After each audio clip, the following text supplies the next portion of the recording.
George Washington was the most distinguished of any man living and the greatest character of his age. That is how Washington was described by his former enemy, King George III. That's right, George III had great respect for Washington, but a bunch of blue-haired woke leftists today in America do not. They have no respect for the father of their country, nor have they respect for the descendants of the father of that country or the whole country itself. They are rewriting the past. And the fact is, when you rewrite the past, you control the future. Fortunately, President Trump gets that, and he just gave us a history lesson at Mount Rushmore for the ages. I'm Michael Knowles. This is The Michael Knowles Show.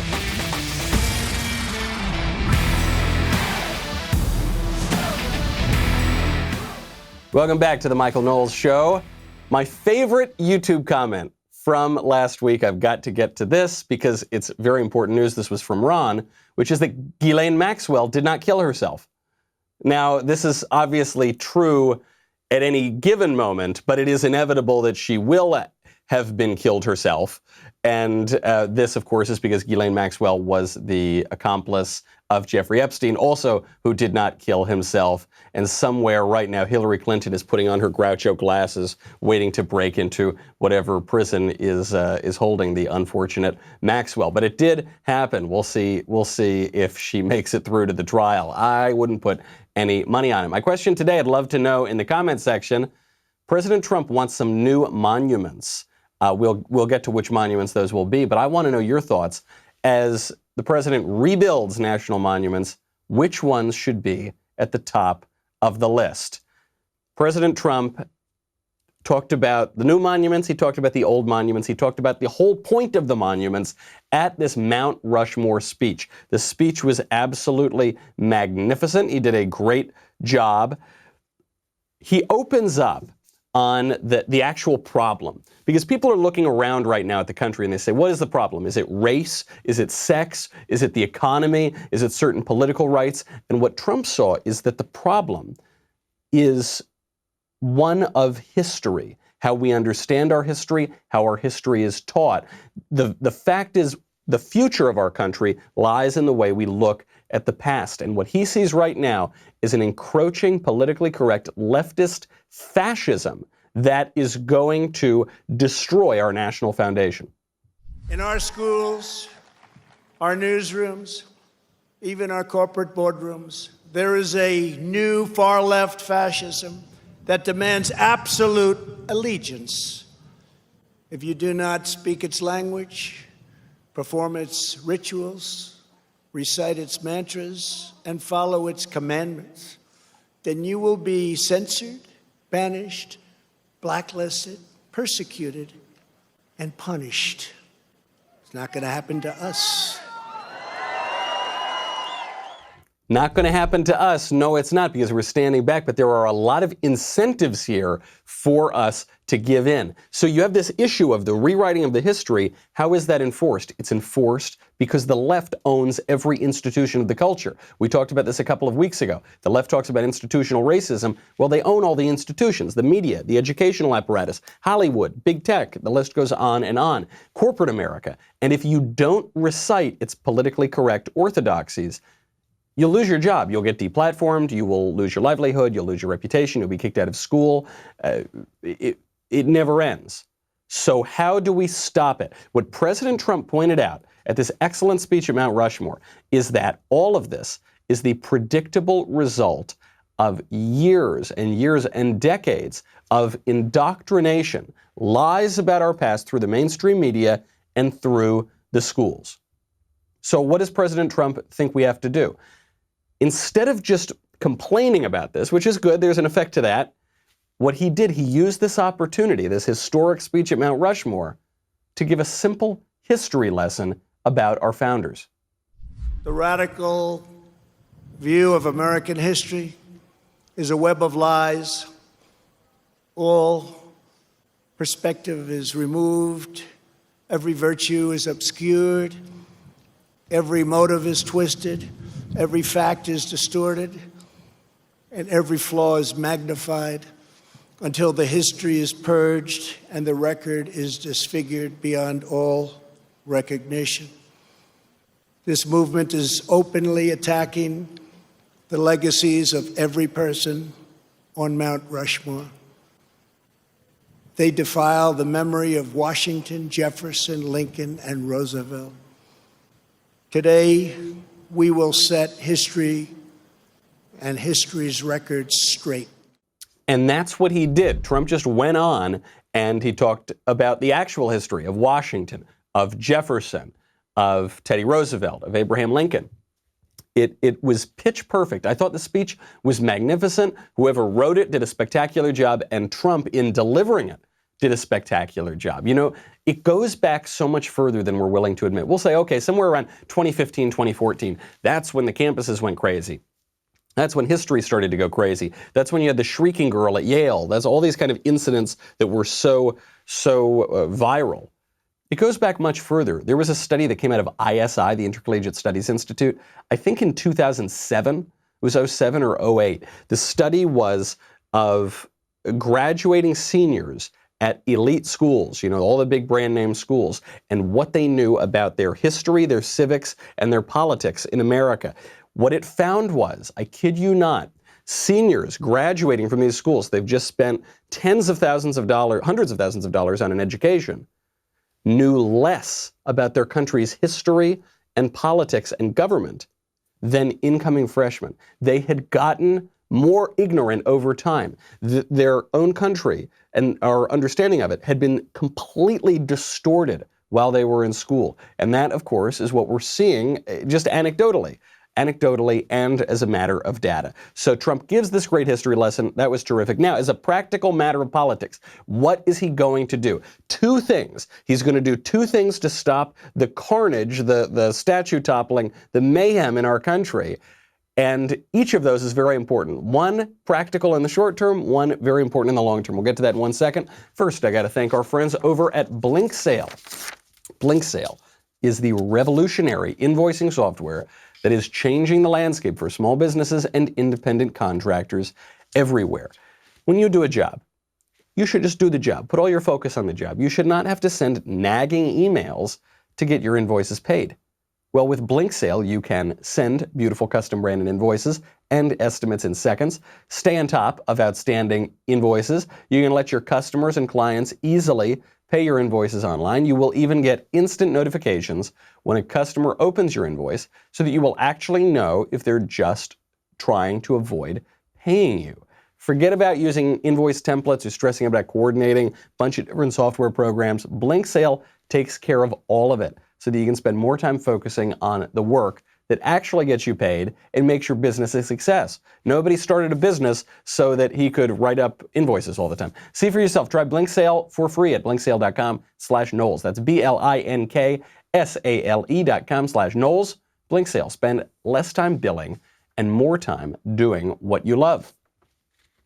Trump announces he's got two things he's going to do to stop the mayhem. First one, already happening. They're going to start arresting all of the people toppling our statues. I am pleased to report that yesterday, federal agents arrested the suspected ringleader of the attack on the statue of the great Andrew Jackson in Washington, D.C. And in addition, hundreds more have been arrested. Under the executive order I signed last week pertaining to the Veterans Memorial Preservation and Recognition Act and other laws, people who damage or deface federal statues or monuments will get a minimum of 10 years in prison. Oh, I love that, baby. That is some good news to me. Why? Why? Is it just because I want these kind of crazy blue-haired anarchists to go to jail?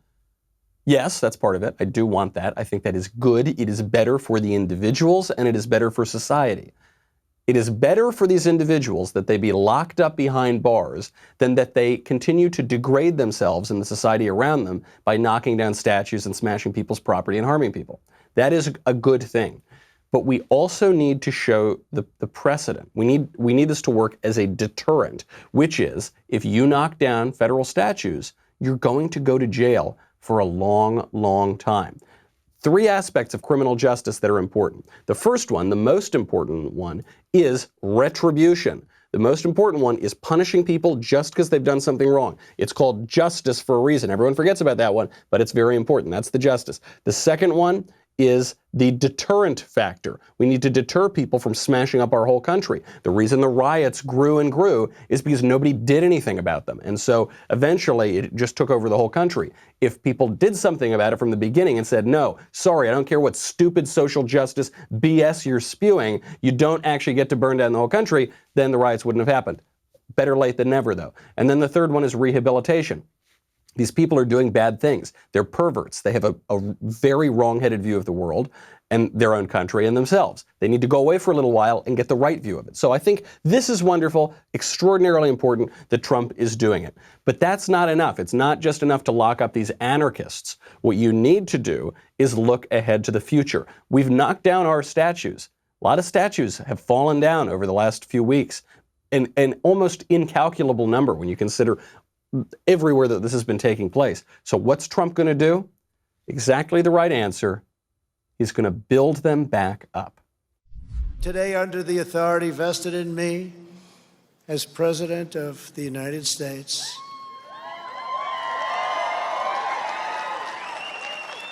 I am announcing the creation of a new monument to the giants of our past.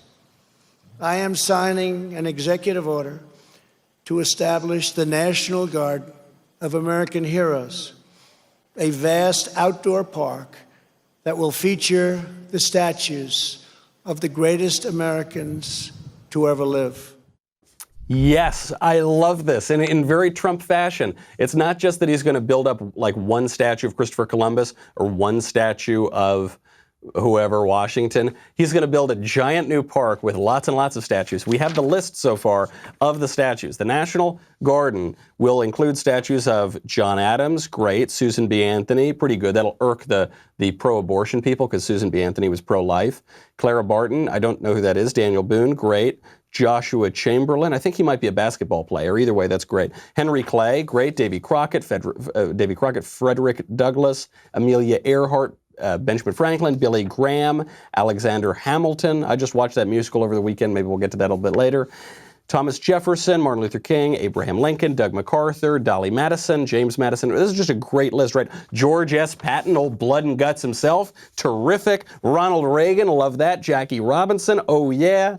Betsy Ross, even though her flag is now racist, according to Colin Kaepernick, who will also come to because he admitted that his whole kneeling thing was a lie from the beginning because he just hates his country, has nothing to do with police brutality. Antonin Scalia, love that. Harry Beecher Stowe, Harriet Tubman, Booker Washington, who doesn't get nearly enough respect. I'll be talking about him on my PragerU Book Club show coming up. George Washington and the Wright brothers. Okay, this is very good. My only issue here is, I love all of this. I think we should build up all of these statues. That's terrific. The one thing about this executive order, though, is it will not rebuild any of the Confederate statues that have been smashed. I come from a long line of Northerners. Nobody in my family tree ever held slaves. They fought for the Union. George Cobb Knowles died at the Battle of Boynton Plank Road, okay? I have no particular familial love of the Confederacy or anything like that, and I don't have any long-standing ancestral history to the South. But we should build up those Confederate monuments again. We should. When the Civil War was over, Abraham Lincoln said, "Malice toward none, charity for all." The Confederate dead are treated as American citizens, okay? They were entitled to certain war benefits from the federal government. General Lee had his citizenship reinstated. The point of that, right? We fight this bloody Civil War over this question of slavery. The North wins, and then we have to come back together as a country. The Civil War didn't split the country apart completely. We ultimately rejoined together. By not rebuilding those Confederate monuments, what you're saying to the rioters and the anarchists is, okay, you were sort of right. You were sort of right. You're right. We shouldn't. Those guys were bad. It's probably for the best that their statues are down. I hate Robert E. Lee. You're such a much better person, blue-haired anarchist, than Robert E. Lee. And that just isn't the case. It's a bad message to send. It gives up a little too much. It gives up the premises. I understand it would be politically difficult to put up some statues of Robert E. Lee, but I do fear that by not doing that, you are giving in a little bit, and ultimately they're just going to come back for George Washington even once this National Garden is created. Though I will say the National Garden, a great first step. And Trump ends on a hopeful note. The hopeful note is the best is yet to come. That's actually the line he said. The best is yet to come. Sunny optimism, very much like Ronald Reagan. Good stuff. How do you think the media covered the Mount Rushmore speech? Did they talk about all the sunny optimism in the future and how great everything's going to be and how our country was good from the beginning and it's going to be good in the future? No, not quite. We'll get into the dark and divisive media coverage, but first, I want to thank our friends over at Quip. You know Quip. It's very important to take care of your teeth. It's very important to have a proper toothbrush to do that. The Quip electric toothbrush has timed sonic vibrations. It's got a 30-second pulsing to guide a dentist-recommended 2-minute routine. There's even a sized-down version, which is designed for kids. This is very important to have an electric toothbrush. I used to use an old toothbrush that wasn't electric. It's basically like rubbing a stick on your teeth, okay? You just don't get as good a clean. Paired with Quip's anti-cavity toothpaste, which I love in mint or watermelon, you get all the ingredients that teeth actually need and none of them that they don't. Quip brush head, toothpaste, and floss refills are automatically delivered on a dentist-recommended schedule every 3 months for just $5 each. Can't beat that. And a friendly reminder when it's time for a refresh and to stay committed to your oral health. Plus, shipping is free. Join over 3 million happy customers. You can get started with the easy and affordable Quip, starting at $25. Right now, if you go to getquip.com/Michael, you will get your first refill for free. That is your first refill free at getquip.com/Michael. Get QUIP.com/Michael, MICHAEL. Quip, the good habits company. How do you think the media covered this? Oh, it was very bad. The New York Times says that Trump's speech was dark and divisive at Mount Rushmore, leaning into culture wars and barely mentioning the pandemic. Can you believe that in a speech that had nothing to do with the pandemic at Mount Rushmore right before the 4th of July? He didn't mention the pandemic that we're trying to push. He didn't mention our narrative. He didn't play into it. CNN called it dark and divisive, and they obviously nothing in the text of the speech was dark or divisive. It just talked about how great our history was, how great those men were, how great we are, and how great we can be in the future because the best is yet to come. So they had to look at the site. They said the very fact that they're at Mount Rushmore is evidence of how dark and evil and racist and bigoted and unjust this man is. Here's CNN.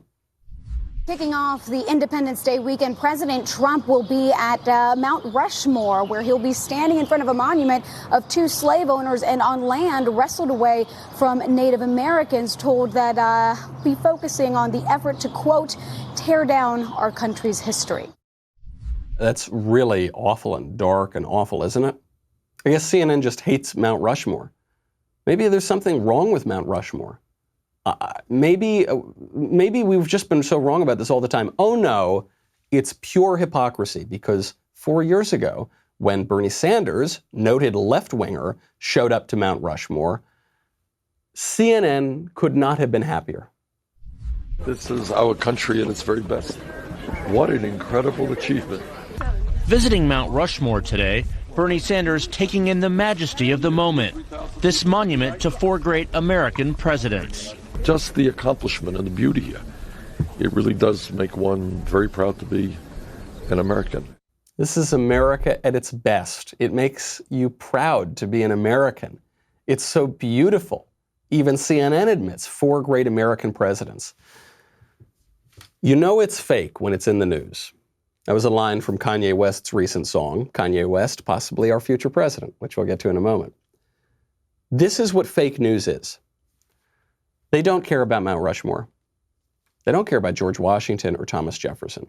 They just care about attacking Trump, and Donald Trump is the representative for you. They want to attack you, who they think are deplorable and irredeemable and bitter clingers and all manner of evil.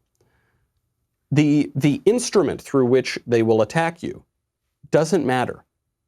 If Bernie Sanders, if Joe Biden, I guess now is the nominee, had given a speech at Mount Rushmore, all we would have heard for the last 2 weeks is how great Mount Rushmore is. if Joe Biden had given a speech on how wonderful George Washington is, we'd have heard hour-to-hour, 24/7 media coverage of how George Washington was a great man and how he would have hated Donald Trump. There's no solid logic here. It's just Democrat good, Republican bad. Biden good, Trump bad. Left good, right bad. That's all it is.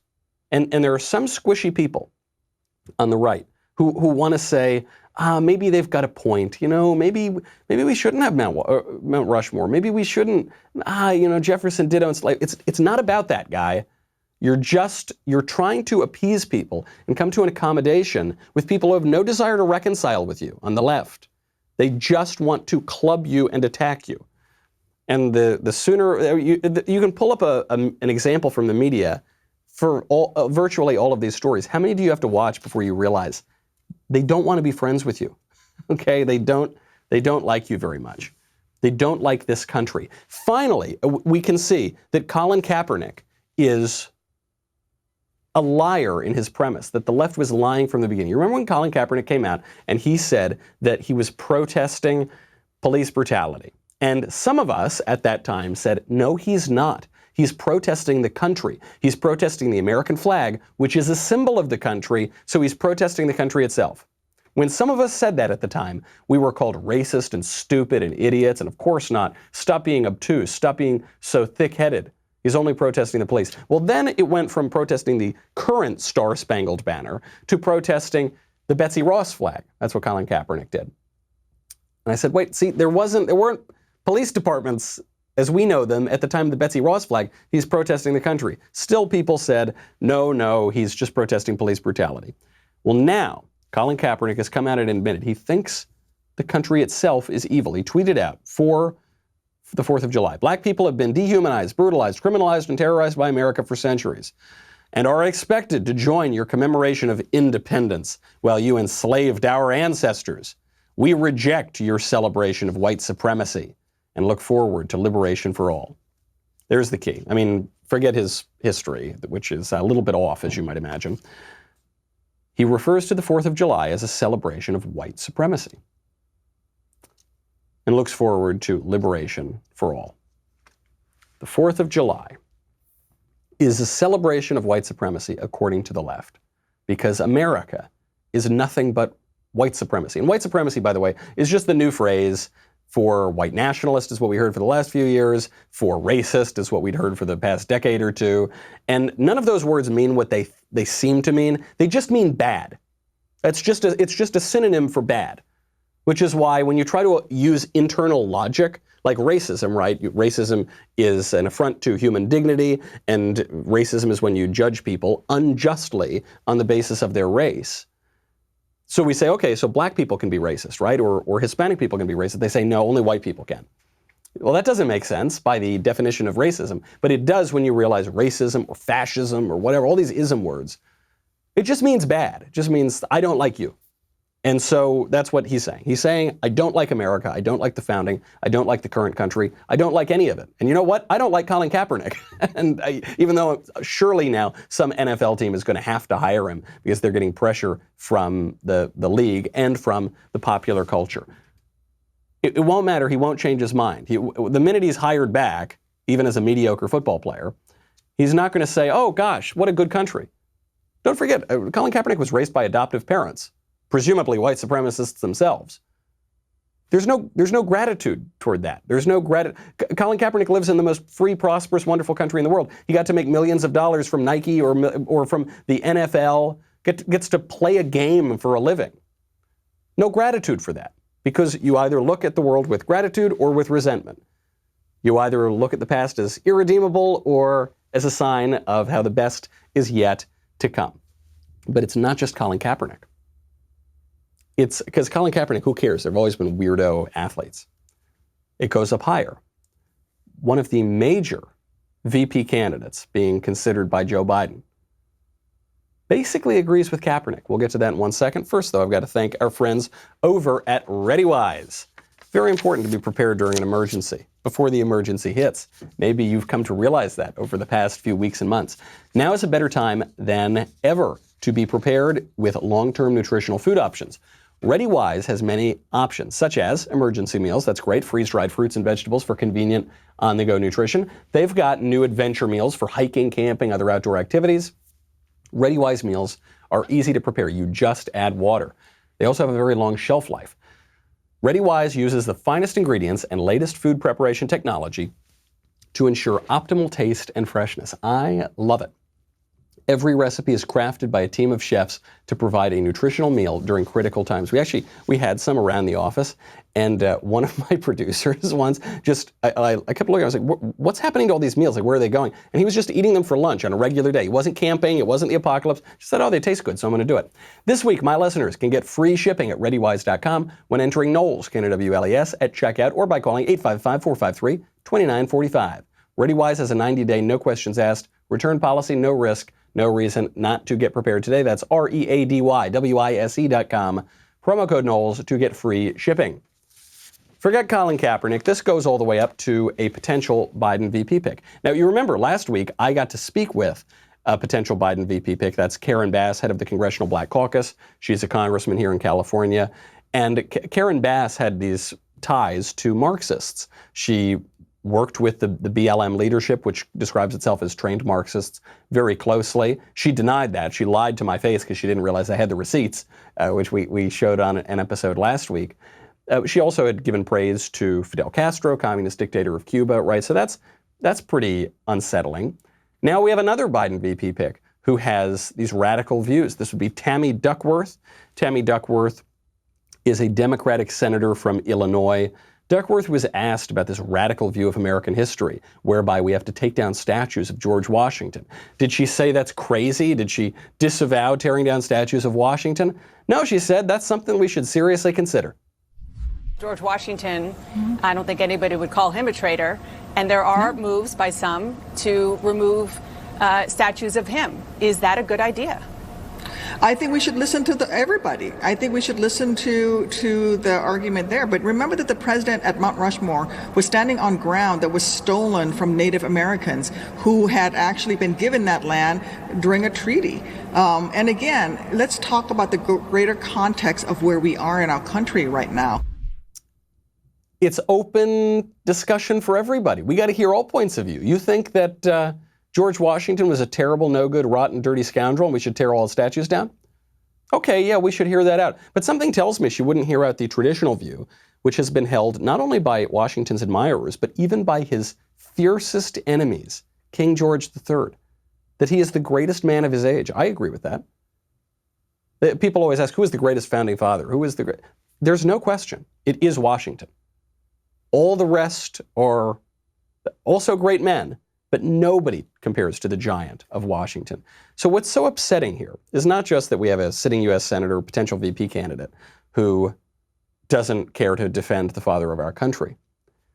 Even Biden himself chose 4th of July to make a short speech, obviously not in person because they don't want him to get lost and not be able to pronounce his name. So it was highly produced in his basement.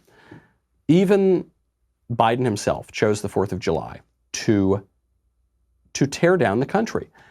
We'll get to that in one moment, this perfect contrast between looking with bright eyes to the future, Donald Trump, and looking with scorn and disdain for our past. That's Joe Biden. We'll get to that. We'll get to how the fight for our future is actually a fight for our past. But first, I have got to thank all of you. Thank you so much for showing up to the Michael Knowles Show on Apple Podcast and subscribing and leaving a 5-star review. We really appreciate that. That helps us out. And also thank you for subscribing to the show on YouTube. You may have noticed that we passed the 130,000 subscriber mark, which allows me to beat Drew, which I'm really, really pleased about. We also had an hour-long interview with my friend Dave Rubin over the weekend. We talked about everything from his surprising new view on abortion. He's moved in a direction I think we'll all like. Trump, Jordan Peterson, who, obviously Dave knows very well. And Dave does something in this interview that he has never done in an interview before. Head on over there and also get a Daily Wire Reader's Pass. 99 cents for the first month. That's my gift to you. $3 a month after that. You get to read all of the exclusive content, some great stuff here. For instance, Ben's latest piece about the only good people in history. And according to the logic of the left these days, it sounds like he plagiarized my famous book. Head on over, get a reader's pass, dailywire.com. Sign up for just $1. We will be back with a whole lot more.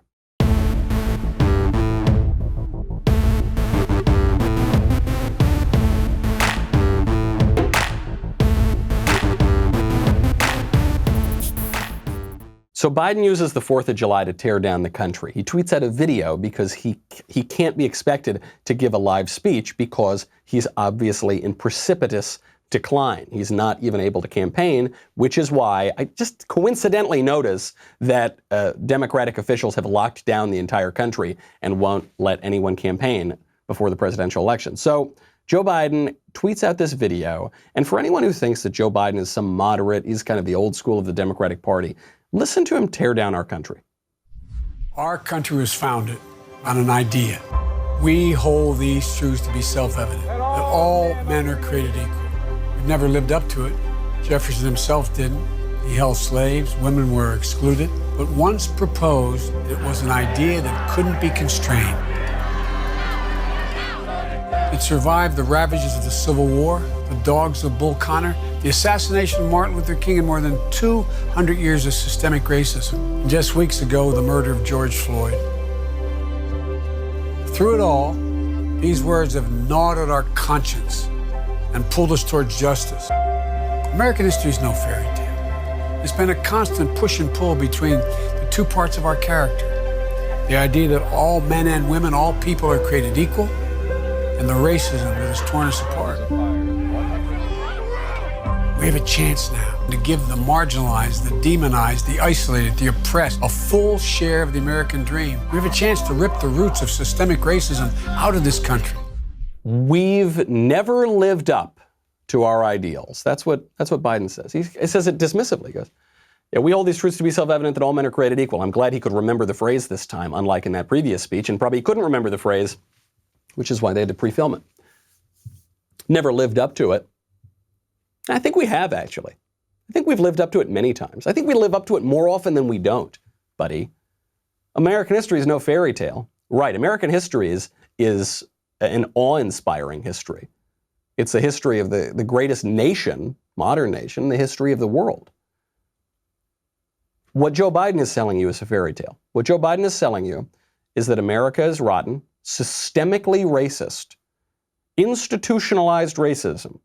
He controls all the institutions, by the way. Don't forget, him and his associates on the left and in the Democratic Party. They do control all of it, but somehow it's everyone else's fault. His fairy tale that America is basically just torn between the good people and the bad people. And, he's the representative of the good people. And Donald Trump's a bad person. Remember, he opened his campaign on this lie that Donald Trump called neo-Nazis and white supremacists very fine people at Charlottesville. That was the beginning of the Joe Biden 2020 presidential campaign. It's a lie. It's demonstrably false. Lying is a sin, by the way, Joe Biden. Good person, Joe Biden. And that now, finally, the central feature of America is racism. Joe Biden is acknowledging the 1619 Project dishonest premise. But Joe, despite 50 years in public life, finally now, he's going to make us all better again. That's what they always tell us. This is the progressive liberation narrative. They can never solve any problems, and they can never acknowledge that we've done anything good in the world, because to acknowledge that is to give up their whole sales pitch, which is we're the progressives. We're the liberals. There has to be oppression. It has to be systemic, because our entire reason for being is to liberate us from that oppression. That's why they're liberals. And to progress into this wonderful future. That's why they're progressives.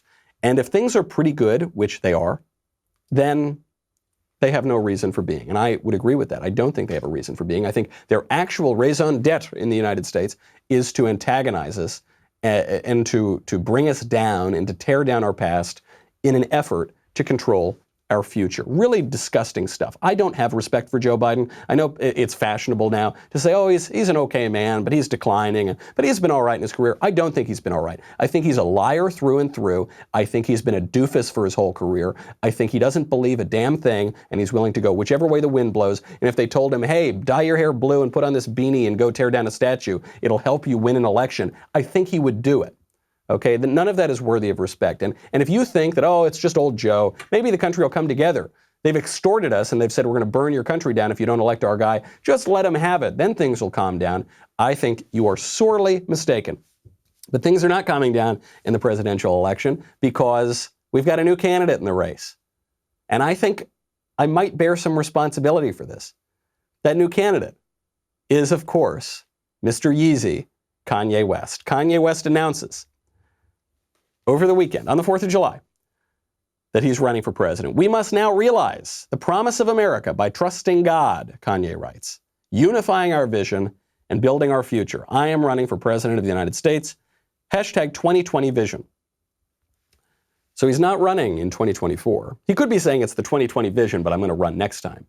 But now Kanye, who's friends with Donald Trump, says he's running for president this year, even though it's too late to get on the ballot in most states.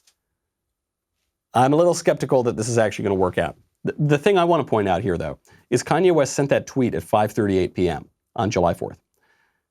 2 minutes earlier, at 5:36 p.m., I tweeted out my take on Kanye's latest song, and I tweeted it at him, and I pointed out that this is the quote from the tweet, Kanye West has a more sophisticated understanding of liberty than most self-described conservatives and libertarians. 2 minutes later, Kanye announces, also on Twitter, that he's running for president. So, I'm not saying I did this, but, maybe I did this. So, sorry or you're welcome, depending on your view of this thing. I think it's perfectly fun. I think it's all well and good. I wouldn't be surprised if Trump put him up to it. I wouldn't be. I don't think so. Kanye is his own man, and he does things that are unexpected sometimes, and maybe he's just trying to promote his song, which just came out. And, the mainstream media are now trying to block Kanye out of the popular culture because he's going off script. But I think this would help Trump, right? The reason that so many people on the right now like Kanye is just because Kanye likes Trump. It's because he puts on the MAGA hat, and also because he did a gospel album, so they like that. I mean, that's some good stuff. Maybe we don't like all the songs on it or the music itself, but we like the message and the lyrics. So that's good. That's kind of my take on Kanye. Nobody who's going to vote for Trump is now going to vote for Kanye instead. Very few people. Some people are joking about it, but I don't think that's the case. However, I think there are plenty of people who maybe they're not that political, maybe they don't feel any particular pull to Joe Biden or Donald Trump, who would generally be in the Democratic camp because Democrats always are trying to get people who are not that politically aware or knowledgeable to vote. This is the whole premise of the Rock the Vote campaign or Vote or Die, or, Puff Daddy's thing from a million years ago. They're always just saying, hey, you don't know anything about politics? You don't know a thing about any of the issues at stake or any of the candidates? Perfect. You're our guy. Get out there and vote, because they know that voters with low information are more likely to vote for Democrats because Democrats control all of the messaging of the entire culture. So probably Kanye could pull some votes away from Joe Biden. Fine by me. I wish Kanye well. I don't think this is going to work out very well for him just because he's not going to be able to get on the ballots. But that's fine by me. People that you would not expect to lead are leading, like Kanye West. People who you would expect to lead, like, for instance, an English prince, Prince Harry, Duke of Sussex, is not leading. Prince Harry posted the most cringe-inducing video over the weekend that I've seen in quite a while. It ended up looking like a hostage tape where Prince Harry apologized for all of the institutional racism. And don't forget, that is just a code word for bad, all the badness. And by the way, if the English monarchy is not an institution, I don't know what is. So I guess he would have to be responsible for this. Harry probably always viewed himself as a good guy. We always thought he's fine. We don't think he's some bigot. But he has to apologize for the institutional racism. It was very, very pathetic. My wife said recently that our generation and the ones before us haven't done enough to right the wrongs of the past. I too am sorry. Sorry that we haven't got the world to the place that you deserve it to be. Institutional racism has no place in our societies, yet it is still endemic. Unconscious bias must be acknowledged without blame to create a better world for all of you. I want you to know that we are committed to being part of the solution and to being part of the change that you are all leading. Now is the time, and we know that you can do it. My wife said recently, you could have stopped the video there, and you would have said this is not going to be a good video.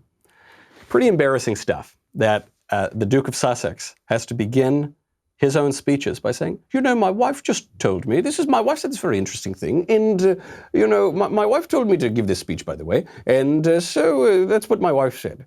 Love her. She's great.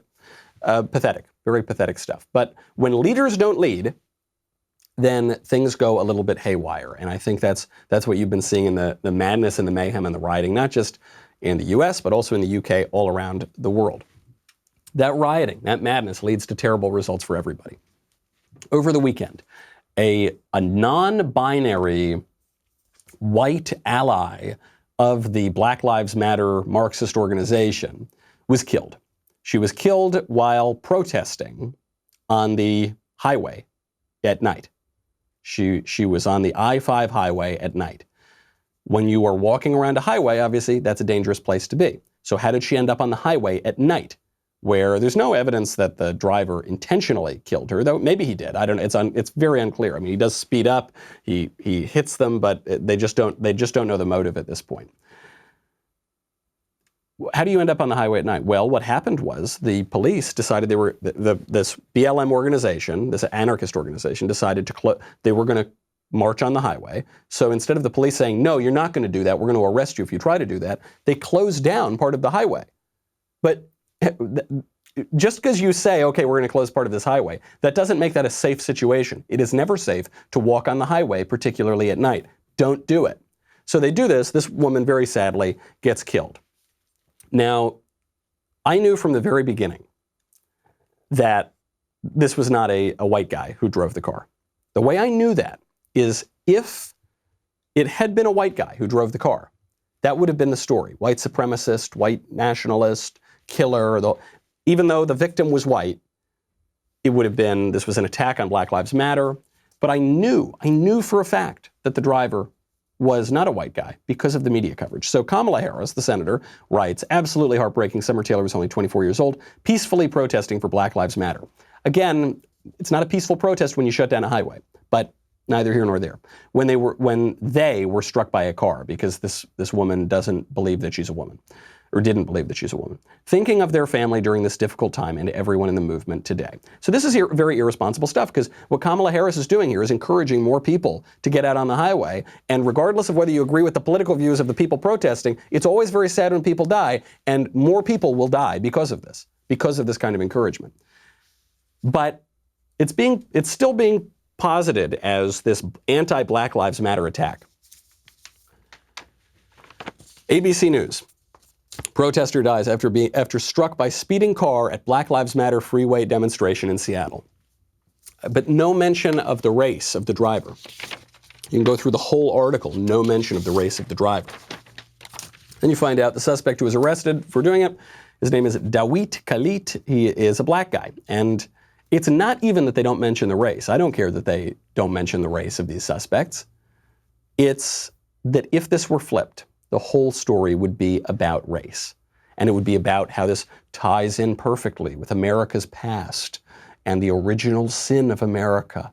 And we've always been rotten and racist, and it's a white supremacist holiday on the 4th of July. And this is just another example of it.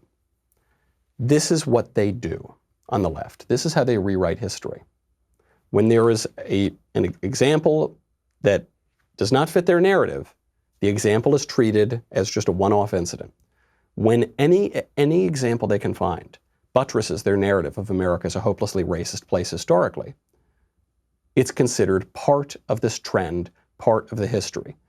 9 unarmed black men, not 9 non-dangerous men, not 9 innocent men, just 9 unarmed black men were killed last year by police.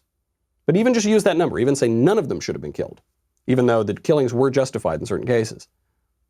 9. Not 90,000, not 9,000, not 900, not 90, 9.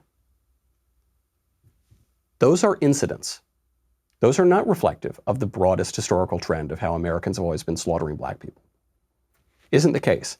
But that battle is over history. And the battle over history is where they will be able to take us in the future. They're tearing down statues of Frederick Douglass. Frederick Douglass, the black abolitionist. They're tearing down statues of Frederick Douglass.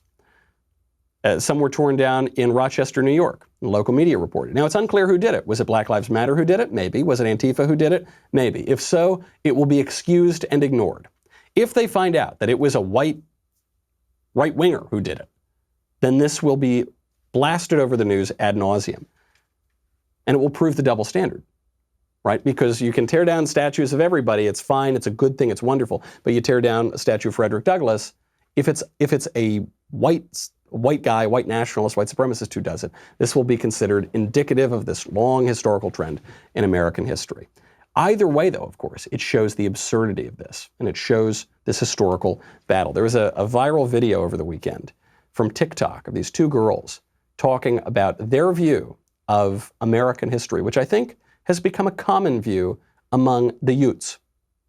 I'm ashamed to be an American where not all folks are free. And I won't forget the enslaved who died and built this place for free. So I proudly lift up all the folks who are still oppressed today. 'Cause there ain't no doubt this ain't our land. F Trump and the USA. Two white liberal gals. That's the view. That's the radical view. And it's the view that comes naturally from liberalism. Because you've always got to be, even the idea that you're liberating yourself from the oppression of, say, the British monarchy or King George III, taken to an extreme, that can bleed over into always having to liberate yourself from the oppressive past, which means toppling your own heroes. I watched Hamilton over the weekend.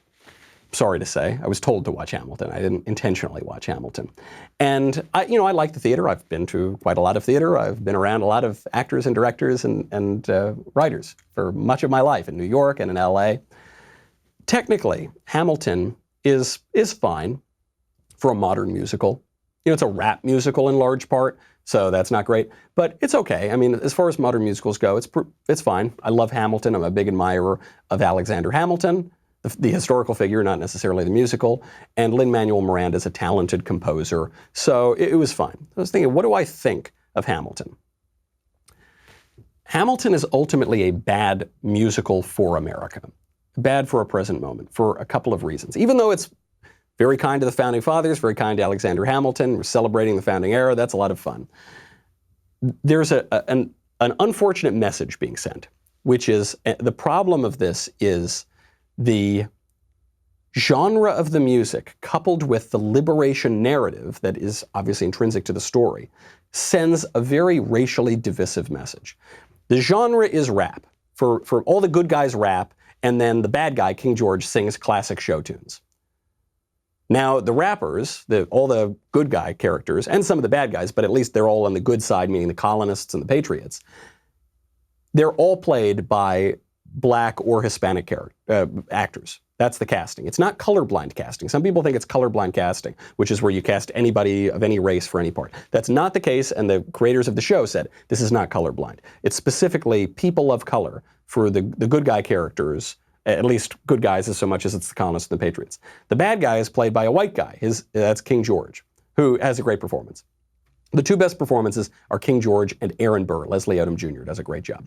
But I understand why it's people of color being cast for the largely rapping roles, because nobody wants to see Nathan Lane or Matthew Broderick rapping, okay? It's just not very convincing. Rap, historically, traditionally, views itself through a racial prism, right, as a racial kind of art form. So, okay, we've got this rap genre, which leads to certain casting. Maybe they would have cast it that way anyway. Coupled with the liberation narrative then, the message you're getting is rap liberating itself, the good, new, young, oppressed form of music, rap, liberating itself from the traditional, stodgy, oppressive form of music, which is the Broadway show tunes. The inevitable consequence of that message, given the casting, is that you have the people of color, all oppressed, liberating themselves from the stodgy, old, oppressive white guy who is King George. That's a divisive message. That's not a unitive message, particularly at this moment. And I don't think it's because Lin-Manuel Miranda is some kind of radical. I think he's just a liberal. I think he's a progressive. I think that's the view of history.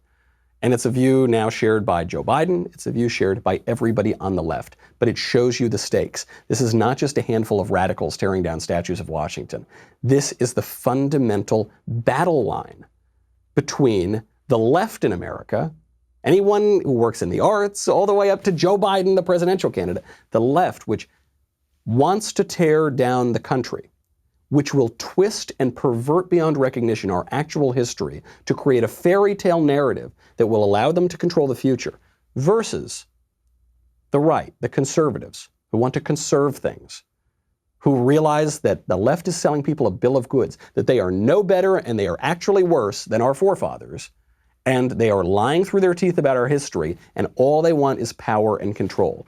That is going to be the battle through November. This election ain't about tax rates, folks. This is about our very history, and our history as our future. That's our show. I'm Michael Knowles. This is The Michael Knowles Show. See you tomorrow.